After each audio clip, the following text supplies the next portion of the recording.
So yes, మరి block buster స్పీచ్ని మరొకసారి ఇవ్వడానికి బండ్ల గణేష్ గారు వచ్చేస్తున్నారు. మొదటగా మీ జీవితాలు ఎలా ఉన్నా మీరు అతి సామాన్యమైన జీవితం గడుపుతూ కూడా మీ భార్య బిడ్డల కంటే సినిమా రంగాన్నే మక్కువ చేసుకొని సినిమా రంగమే మా అందరికీ వారదై సారదై మాలో ఎవరికి టాలెంట్ ఉన్నా దాన్ని జనానికి తెలియజేయడానికి కృషి చేస్తూ అహర్నిశలో పనిచేస్తున్న నా పాత్రికేయ మిత్రులందరికీ పాదాభివందనాలు. మీరు చేసే కళామ తల్లి సేవలో, మీరు చేసే కష్టంలో మీరు ఫలితం పొంది చాలా తక్కువ, మీరు అనుభవిస్తుంది చాలా తక్కువ. మీ ద్వారా, మీరు రాసిన మీ చేతి ద్వారా, మీరు రాసి మీ పెన్ను ద్వారా కొన్ని జీవితాలు కొన్ని అద్భుతమైన స్థాయిలోకి తీసుకొచ్చిన మీ అందరికీ మీ రుణం తీర్చుకోలేంది. మీ అందరినీ ప్రతి ఒక్క తెలుగు ఇండస్ట్రీలో ఉన్న ప్రతి ఒక్క టెక్నీషియన్ కానీ, ఆర్టిస్ట్ కానీ, ప్రతి ఒక్క నిర్మాత కానీ మిమ్మల్ని హృదయాల్లో పెట్టుకొని చూసుకోవాలి. ఎందుకంటే మిమ్మల్ని ప్రేమించడం తప్ప మీకు మేమిచ్చి కొనలేము, మీ అభిమానాన్ని మేము పొందలేము. మీ ఆశీస్సులు తప్ప. మీ అందరికీ ఫస్ట్ ఉదయపూర్వక ధన్యవాదాలు తెలియజేస్తున్నాను. ఎందుకంటే దాదాపు 7 సంవత్సరాల తర్వాత సినిమా రంగం మీడియా ద్వారా రావడం జరిగింది. మీడియా రంగంలో నాకు ఎంతో సన్నిహితులు. నేను 32 ఏళ్ల కిందట వినాయకరావు గారు నాకు ఫస్ట్ ఇండస్ట్రీకి వచ్చినప్పుడు పరిచయం. వినాయకరావు గారు, బాలరెడ్డి గారు, బిఏ రాజు గారు, మోహన్ గోటెడ్డి గారు, జగన్ గారు, ఎందరో, మన భాస్కర్ భట్ల నా స్నేహితుడు, గంగాధర శాస్త్రి గారు, అన్నీ రవి, రకరకాల మంది, ఎంతోమంది ప్రవాహం పడుతూ ఉన్నారు, కొత్త వాళ్ళు వస్తున్నారు. కానీ మీకు అందే తక్కువ, మీరు పడే కష్టం ఎక్కువ. మీ విలువ తీర్చుకోలేంది, మీరు చేసే శ్రమకి వెలకట్టలేంది. మీ అందరికీ హృదయపూర్వక ధన్యవాదాలు. గబ్బర్ సింగ్. నా తల్లిదండ్రులు నాకు జన్మనిస్తే పవర్ స్టార్ పవన్ కళ్యాణ్ ఆయన నాకు బతుకునిచ్చాడు. పవన్ కళ్యాణ్ గారి గురించి ఎంత చెప్పుకున్నా నేను తక్కువే. నేను ఆర్థికంగా ఎంత స్థాయికి వెళ్ళినా కానీ పవన్ కళ్యాణ్ లేకపోతే నాకు ఇప్పుడు ఈ క్రేజు, ఈ పేరు ఉండేది కాదు. మామూలుగా చిన్న చిన్న వేషాలు వేస్తూ ఉండి, అప్పటికి కూడా ఏ రోజు కూడా బండ్ల గణేష్కి క్యారెక్టర్ కావాలి, ఈ క్యారెక్టర్ బండ్ల గణేష్ అనే స్థాయికి నా జీవితంలో రావటం జరగలేదు. వేషాలు వేయటం జరుగుతూ ఉండేది, రకరకాలు ఉండేది. ఒకనొక టైంలో అప్పుడు అసిస్టెంట్గా ఉన్న మా blockbuster director Harish Shankar గారు కూడా నాకు ఒక చింతకాయల రవి అనే సినిమాలో నన్ను రికమెండ్ చేసి అమెరికా పంపించారు అప్పట్లో. అప్పటి నుంచి మా సన్నిహిత సంబంధాలు మాకుండేవి. నన్ను నిర్మాతం చేశారు పవన్ కళ్యాణ్ గారు. ఒకరోజు పిలిచి ఎందుకో అన్నాడు, గని నువ్వు సినిమాలు చేస్తావు, నేను నిర్మాత చేస్తాను. నేను షాక్ అయ్యి, నేను నమ్మలేదు. నన్ను నేను నమ్ముకోలేని పరిస్థితిలో కూడా నన్ను నిర్మాత చేస్తే చాలామంది ఆయన అభివృద్ధి కోరుకుని ఆయన సన్నిహితులు కూడా నువ్వేంటే గణేష్ సినిమా చేయటం అంటే కూడా నేను మాట ఇచ్చాను, మాట తప్పను అని నన్ను నిర్మాతం చేసిన పవన్ కళ్యాణ్ గారికి ఈ సందర్భంగా ఇంకొకసారి పాదాభివందనాలు తెలియజేసుకుంటున్నాను. గబ్బర్ సింగ్ ఒక చరిత్ర. ఈరోజు మార్నింగ్ ఎక్కడో వాకింగ్ చేసి బయటకు వస్తుంటే, ఏందన్నా గబ్బర్ సింగ్ రిలీజు అంటున్నావు, టీవీలో వస్తుంది, గొడవ ఉంది, రెండో రిలీజ్కి ఎంత క్రేజ్ అయిందా అని అడిగాడు ఒక ఆయన. నేనన్నా, హిందువులకి భగవద్గీత, ముస్లింలకి ఖురాన్, క్రైస్తవులకి బైబిల్ ఎంత పవిత్రమైందో పవన్ కళ్యాణ్ అభిమానులకు కూడా గబ్బర్ సింగ్ ఎంత పవిత్రమైందిరా బాబు, అది అప్పుడు ఆ చిరస్థాయిగా గుండెల్లో ఉండిపోయేది అని చెప్పాను. దాని గురించి మనం ఏం చేయలేం. ఈ సినిమా అణువణువున ఏ బ్రహ్మ ముహూర్తాన భగవంతుడు ఈ ముహూర్తాన్ని క్లాప్ కొట్టించాడో కానీ, ఏ బ్రహ్మ ముహూర్తాన్ని హరీష్ శంకర్ గురించి చెప్పాలి. హరీష్ శంకర్ అనేవాడు జీవితంలో కోపానికి పగకి తేడా ఉంటుంది. కోప్పడేవాడు ఎవడో హానికరదు. కోపం అనేది నీడపాము లాంటిది, అది కరిచిన ప్రమాదం లేదు. పగ అనేది నాగుపాము లాంటిది, కరిస్తే చచ్చిపోతాం. మేమందరం కోప్పడే బ్యాచ్ అది.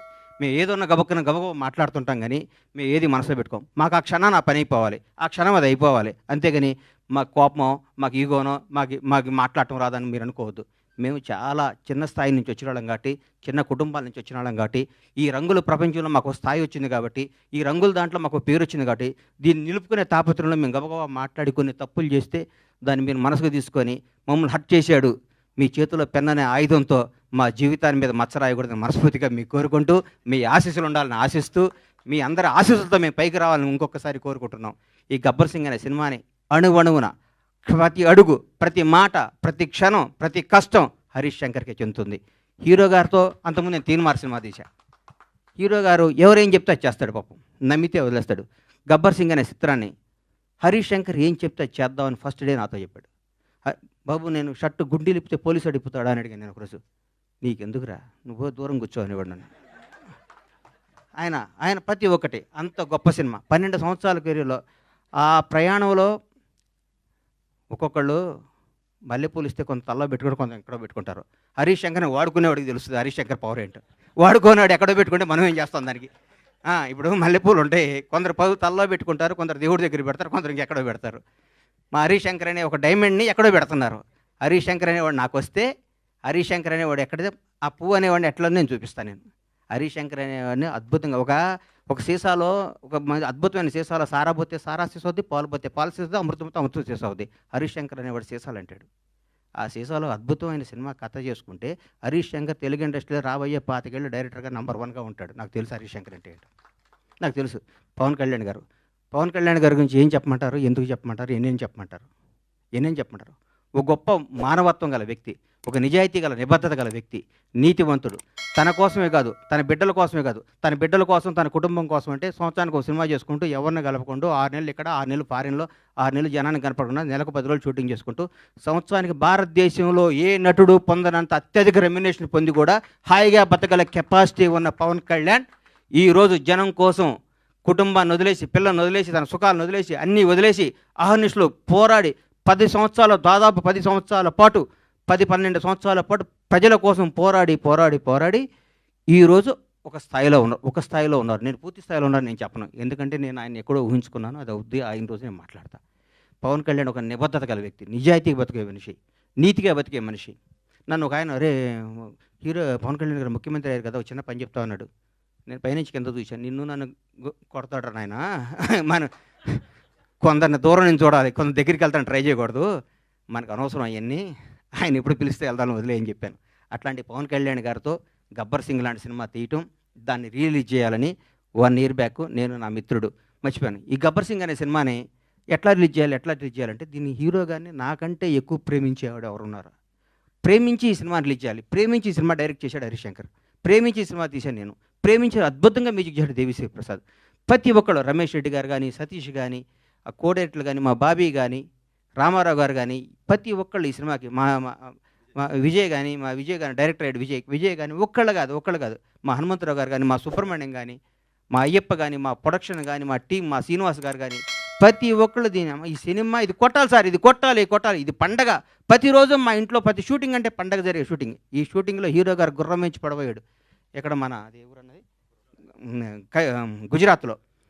షాక్ అయిపోయాను నేను, కింద పడితే ప్రాణం పోయేది ఆ రోజు. పవన్ కళ్యాణ్ గారికి ప్రాణం పోయేది. మాకు తెలియదు ఆ గుర్రం మా మాట ఉంటుందని. డైరెక్టర్ ఉన్నాడు, నేనున్నాను, గుండె ఆగిపోయింది.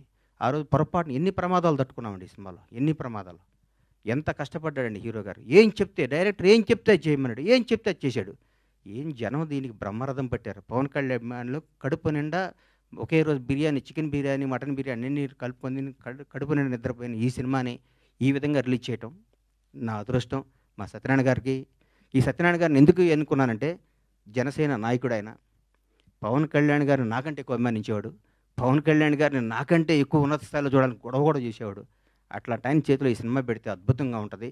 ఈ సినిమాని ప్రతి ఒక్కరూ ఈరోజు రిలీజ్ అయిందనే విధంగా చూసే విధంగా ఈరోజు ఇంత క్రేజ్ రావటం అంటే, గబ్బర్ సింగ్ రిలీజ్ అప్పుడు ఎన్ని ఫోన్లు వచ్చినా అన్ని ఫోన్లు వస్తాయి, నాకు టికెట్లు అని. నేను థియేటర్లకు ఫోన్ చేసిన టికెట్లు, సార్ ఇది సెకండ్ రిలీజ్ అని మేము ఆల్రెడీ అన్ని పెట్టేస్తే మొత్తం అయిపోయినాయి సార్, మాకే టికెట్లు లేవంటున్నారు వాళ్ళు. నేనేం చెప్పాలి, నాకు అర్థం కావట్లేదు. థియేటర్లు పెంచుతున్నాం, అద్భుతంగా చేస్తున్నాం. ఇది సినిమాని ఇంకొకళ్ళు రిలీజ్ చేయాలంటే కూడా గబ్బర్ సింగ్ అంత కలెక్షన్ రావాలని అనుకొని రిలీజ్ చేసే స్థాయిలో ఉంటుంది ఈ సినిమా రిలీజ్. ఏ సినిమా రిలీజ్ గబ్బర్ సింగ్లా కలెక్ట్ చేస్తండి అని ఏ సినిమా అయినా ఈరోజు తెలుగు సినిమా రంగం భారతదేశంలో తెలుగు సినిమా రంగం వైపు చూస్తున్నారు.